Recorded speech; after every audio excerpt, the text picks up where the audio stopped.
Hey, well, good morning and welcome to another daily devotional. Today we are in Job chapter 24.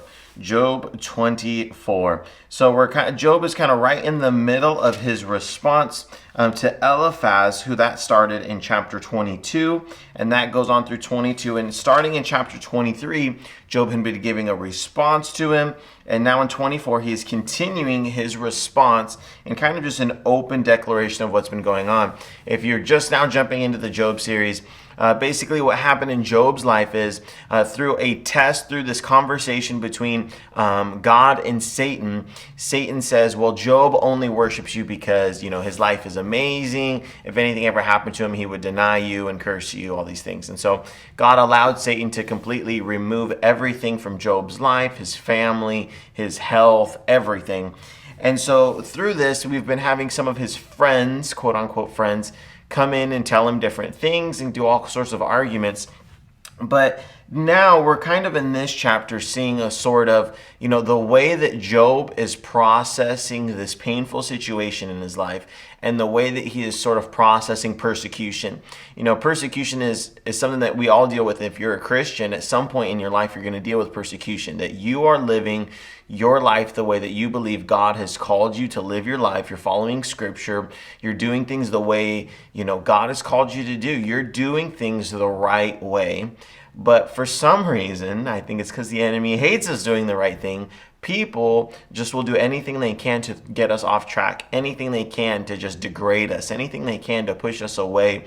To be a Christian is getting harder and harder and harder as time progresses. Our government many times makes changes in our schools and different things that make it hard to have good values, that make it hard to do the right thing.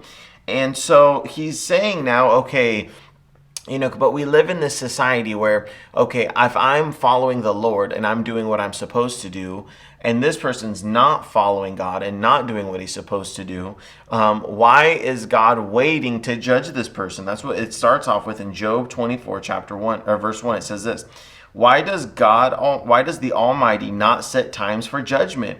Why must those who look him in vain for such days, who know him, look him in vain for such days? Meaning, God, why can't you just set up a judgment day here pretty soon that we would all know, okay, every Thursday's judgment day. So even if I've lived a good life and everyone else is persecuting me, I can let them know, hey, judgment's coming. But really the reality of the way that life works is we live our entire lives, and when we die, we're going to go before the throne of God. And that's when judgment is going to happen. God is going to say, he's going to separate the sheep from the goats, so to speak. He's going to say, okay, it's time to separate who it is that is righteous, who it is that is not. But for this time being, Jesus in the parables describes this as weeds growing among a crop. That we're all together living in this world growing. Some of us are weeds, some of us are crops that are going to be harvested, but we're all kind of growing together, and we all live in this society where we're saying, okay, there are so many bad people. God, why won't you just judge them? God, why don't you just give them what they deserve? And if you're saying, I would never think that, I'm not that horrible of a person. Well, there probably is going to come a time where you're just trying to live the right way and everyone around you is just being evil. And you're saying, man, God, why is it that it feels like my life is getting harder and harder and their life is getting easier and easier?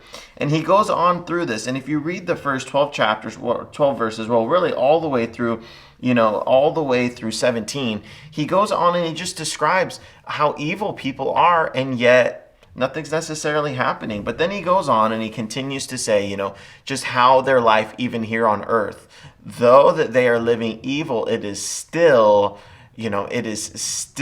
detrimental to their life here on this planet. And so I encourage you today, Job begins to hit rock bottom and begins to have this mentality of, God, just judge these people already, please. I am in such pain, and these people around me, they are so evil, yet they're not being judged. And that is a temptation we can fall into, to say, okay, God, just judge these people, judge this, judge that, judge this, judge that. But actually, I was just reading yesterday in my own personal devotions in 1 Peter, where God says that just as God had patience with Noah, saying, okay, the world is going to, God flooded the earth and destroyed the earth with Noah, but he had patience for Noah to build the ark so that he could save Noah and his family. And in the same way that it's like that picture of God's patience waiting is in the same way why God hasn't judged us instantly right now. And the reason he's not judging other evil people instantly right now is because you and I, at some point of our lives, we were evil people. And so we have to say, okay, God, I'm following you. I'm trying to do the right thing. I'm feeling persecution. But today, Father, will you just be with me? God, today, will you just help me to not be frustrated, for me not to condemn people? God, just be with me today. I pray that over you today, that though it may seem like people are persecuting you, though it may seem like you just want God to strike them with lightning from above, to just say, okay, the wicked will get their judgment one day, but here on earth, my role is to love them and to be gracious to them. So I pray that you have an amazing rest of your day, that God gives you extra grace, extra mercy today, and that you have an amazing, amazing rest of your day. We'll see you tomorrow for Job 25.